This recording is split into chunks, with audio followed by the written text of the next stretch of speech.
Ladies and gentlemen, welcome back to the Pigskin Mafia podcast, college football playoff reactions, ranking reaction show.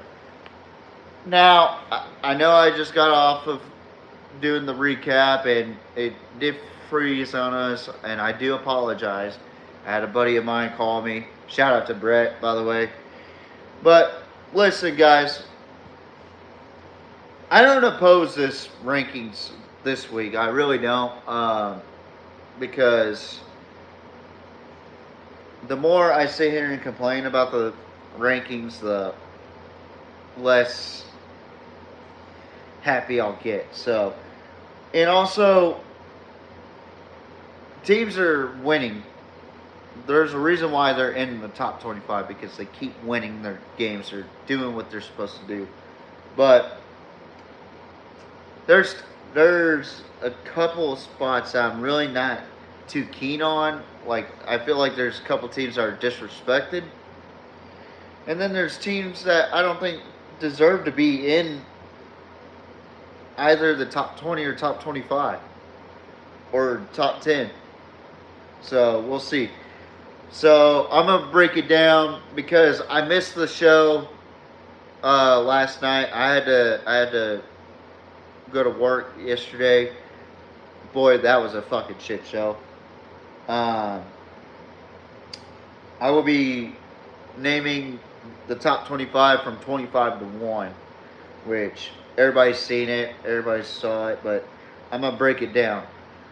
Now, number 25 is Coach Prime's Colorado Buffaloes. They're 8-3. They dropped 9 spots after losing to Kansas, who is a 5-6 team, who's probably the best 6-loss team in the country. I think this is the right spot for Colorado. I think this is actually a really good spot for Colorado right here. And they're going to need some help to get into the Big 12 championship for sure. So, definitely have Kansas State lose, have BYU or Iowa State lose. They don't have to have Arizona State lose or maybe Iowa State to lose, but if I'm Colorado, I'm wanting Kansas State, Iowa State, and BYU to lose. That's the teams that I would want to lose if I'm Colorado. But Colorado at 25, number 24, Kansas State, also 8-3. They just bumped up to number 24, jumped above Colorado out of the non-rankings. I'm not that impressed with Kansas State, honestly. I'm not really fond of Avery Johnson. They're a decent team. They're not what I would call a playoff contender. So it's okay for them to be at 24, I would think, because I think they're a little bit better than Colorado. They proved it against Colorado. But number 23, Illinois, they took care of business. They jumped up 2 spots, 8-3. I like this Illinois team. Luke Allmeyer is doing his thing. He's taking care of business. Brett Bielema is doing a hell of a job over there at Illinois. So, number 22, UNLV. They're 9-2 and most likely going to face Boise State in the Mountain West Conference Championship, and possibly the only team to ruin Boise State's chances of being in the college football playoff. But UNLV's a sneaker too if you're looking at college football playoff from a conference or a group of 5 perspective, in my opinion. But I don't think it'll happen. Number 21, Missouri. They jumped up 3 spots after taking care of business against Mississippi State. 8-3. They just win games. I mean, I can't complain about them anymore. But they keep taking care of business. They win games. And their best game was a loss against a very good South Carolina team, a 3-loss team which will come up soon. So that's 21 through 25. You got Missouri, UNLV, Illinois, Kansas State, and Colorado. Now, number 20, they dropped down 5 spots. This team lost a very, very, oh, cool, Indonesian. This team lost to a opponent that they shouldn't have lost to, shouldn't have even been competition for their standards, but it is what it is. They got a big time game. They still control their own destiny with the SEC championship and college football playoff. Now, this team is one of 2 teams that will be battling this week in the Lone Star Showdown for that spot in the SEC championship against Georgia, who clinched it this past week, and that is the Texas A&M Aggies. I am deeply concerned about their offense. If I'm looking at it as an analyst perspective, I'm deeply concerned about their offense. Their defense has been exposed by Peyton Thorne, who's really come around a little bit, in my opinion. To me, this Texas A&M team is what I have been saying, mediocre. Number 19, BYU. After a loss against Arizona State, tried to make a comeback, but it didn't work out. BYU drops to 5 spots at number 19. They've been losing. They are on a losing streak right now. They are not looking too good. Number 18, Iowa State, who's sitting at 9-2. They just had a big win last week, and they jump up 4 spots. They might be the favorites to be in the Big 12 championship, but we'll see. Number 17, Tulane, a sneaky good team, 9-2, jumps up 3 spots. Now, if I'm Tulane, I control my own destiny, and a Boise State loss is what I need to get into the playoff. So they cannot afford to lose these last 2 games. I believe they are going to clinch that spot to face Army in the American Bowl, American Conference Championship. So that is a big game, big 2 games for Tulane, and they don't have easy opponents either. Memphis and then Army. All right.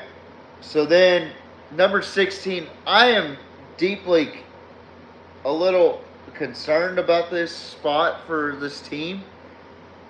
I think it's a lack of respect for this team, because this team's actually pretty good.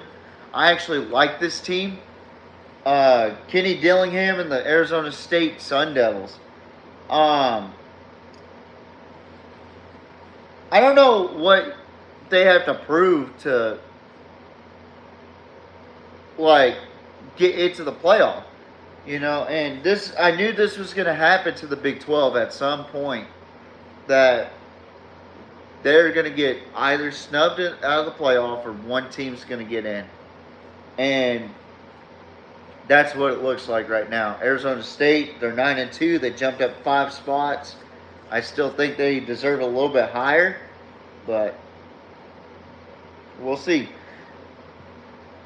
Number 15, the South Carolina Gamecocks, who have been rather impressive over the last several weeks. And they got a big game against Clemson this week. And the winner of that game is probably getting into the playoff. For Clemson, they got to have Miami to lose in order to jump into the ACC championship against SMU.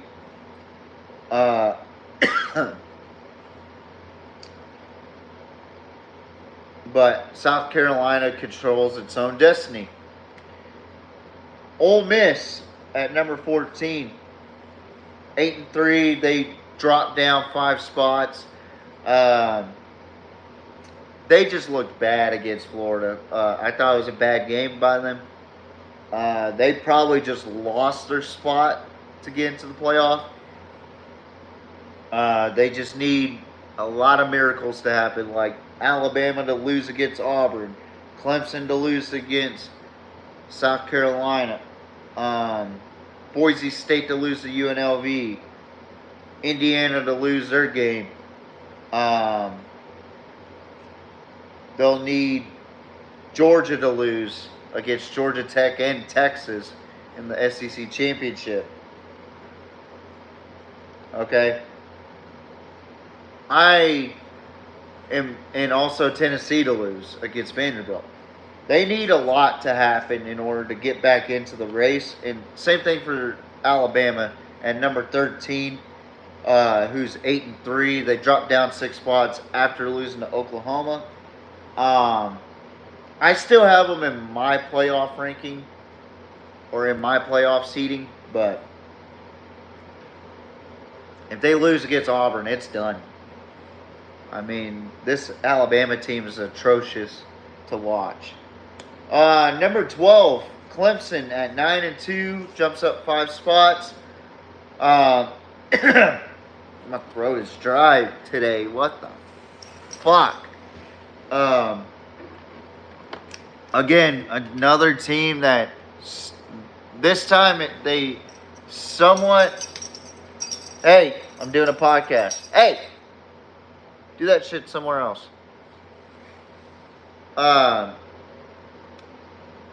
Another team that controls their own destiny, but they actually need SMU to or Miami to lose in the SEC or ACC championship, and then they have to beat Clemson or SMU in the ACC championship, which I think Clemson is the best shot at beating SMU or Miami in the ACC championship. But SMU already clinched, so it's either Miami or Clemson this week. Number 11, I feel like this team got fucking snubbed out of the top 10 as well. 10-1, Boise State. They only bumped up to 1 spot. I know they barely beat San Jose State, but San Jose State's a pretty good ball club. They went tooth and nail against Washington State. They're a pretty tough team. And Boise State went head-to-head against Oregon as well. So I don't know how the fuck you don't put them in the top 10. They deserve to be in the top 10. Now, this team doesn't deserve to be in the top 10. Indiana. Why in the fuck are they still in the top 10? They dropped down 5 spots. They're 10-1, but they haven't really played anybody special.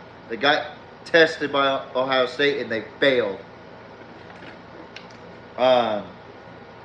One good thing I'll say is they have a well-coached team. Number 9, SMU. Finally getting some respect. 10-1, jumps up 4 spots. I like this SMU ball club. They are fucking playing some really good football right now. Number 8, Tennessee, 9-2, jumps up 3 spots. I mean, they control their own destiny at this point. And then same thing for this next team, Georgia, at number 7. All they have to do is make Carson Beck a game manager and run the fucking ball on offense, and they'll be set.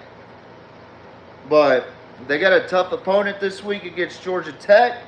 I would not count Georgia Tech out in this matchup.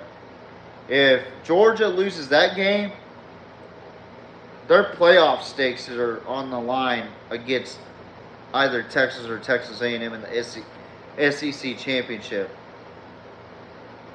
Number 6, Miami at 10-1. They jumped up 2 spots for the CFP committee. They're probably the most unimpressive 10-1 team that I've seen. Their defense is lackluster, and Cam Ward has really regressed in my opinion. But they still find ways to win, so good for them. Number 5 is probably the most impressive 10-1 team. And hear me out. They are the most impressive 10-1 team in the country right now. That is the Notre Dame Fighting Irish. It's cost me to say it. They jumped up a spot at 10-1. They are the most impressive 10-1 team that I've seen this year. Do I think they're the best team in college football? No, because I don't think there's a clear-cut best team in college football right now. There's just too much going on in parity, and I don't know why I put 10-1 for Oregon, but we'll talk about that here in a minute. Number 4, Penn State. They didn't move at all. They're 10-1. They control their own destiny. One of those teams that might not make it to the conference championship, but will get a playoff spot. Notre Dame, if they win this week, they are in. That's it. And they play against USC. But Penn State, they're 10-1. They have to win this week, or they are not in the college football playoff. But they have to have Ohio State lose another game in order to be in that Big Ten championship. Which I don't know if that's a good thing or a bad thing with this whole new 12-team playoffs system. Number 3, my Longhorns, the University of Texas. 10-1, hasn't moved a spot. I think this team has the capability of winning a national championship. Again, I don't think there's a clear-cut best team in the country, but if there's a top 4 team, you got to put Texas in there. Elite defense, offense that can make things happen. I love what I see out of this Texas team. A lot of swagger, a lot of moxie, a lot of everything in between. And I just hope that we don't get our heads too big in this game against Texas A&M. I know I rag on A&M's fan base a lot and all this, but in all seriousness, the Lone Star Showdown has never been more important until this season. Not only because we haven't played them in 13 years, but there's a chance at an SEC championship and a college football playoff spot. But I feel like we have the better team, and my predictions will say on the podcast later tonight at 6 p.m. Central. Tune in later tonight. Number 2, Ohio State. They just keep getting the job done. They whipped the shit out of Indiana. Now they got to get over the hump against Michigan. Can they do that? We've seen crazier shit happen. Oklahoma beat Alabama. NIU beat Notre Dame. We'll see. And last but not least, Oregon sitting as the only undefeated team in college football right now, but they are not the most impressive team to me. I think that they get lucky every game, but they find ways to win. Dan Lanning is one of my favorite coaches today. He is an awesome young coach. I love what I see out of Oregon. I just think that Dylan Gabriel is overrated. But that is the top 25 right there. Projected playoff as of today for the CFP. I'll go over mine later today at 6 p.m. Central Time later tonight for the prediction show, which we'll talk more about my playoff bracket and many other topics that I have in store. So the hypothetical matchups right now. Arizona State is the Big 12 champion, but they're 12th seed. Number 1, Oregon. Number 2, Texas. Number 3, Miami. And number 4, Boise State. Those are conference champions. Now, in the bracket part where Boise State's going to play the winner of. You got Arizona State at 12 and Ohio State at 5. Where Oregon's placed right here, or to set to face the winner of number 8 seed Georgia at home against number 9 seed Tennessee, which that would be a fucking nightmare for Tennessee. They need to play at Neyland Stadium in order to win that game. For the Miami portion, you got number 11 Indiana taking on number 6 Penn State. And then for the Texas portion, you got one of the most exciting matchups in my opinion. Number 10 SMU versus number 7 Notre Dame. I want to see that fucking matchup so bad. Can Notre Dame's defense withstand SMU's explosive offense? I want to see that matchup more than anything right now. But I'm telling you guys, this is going to be a very, very interesting week. And especially the conference championship week, which we will cover next week. I will be off work Thursday and Friday next week, so it'll give me a chance to actually put more content out, put more live videos out, put more newsworthy stuff out. This week it just turned into one clusterfuck of a day to do all the lives and all of the shows, because not only do I have a busy schedule, but a Thanksgiving. And also, gotta keep my women in check. I'm just kidding. But on a serious note, so this is show number 2. This is the college football playoff rankings show. I really enjoy doing this. It gets me excited. It keeps me up, keeps me going, it keeps my blood pumping. And I just want to thank everybody for watching this show.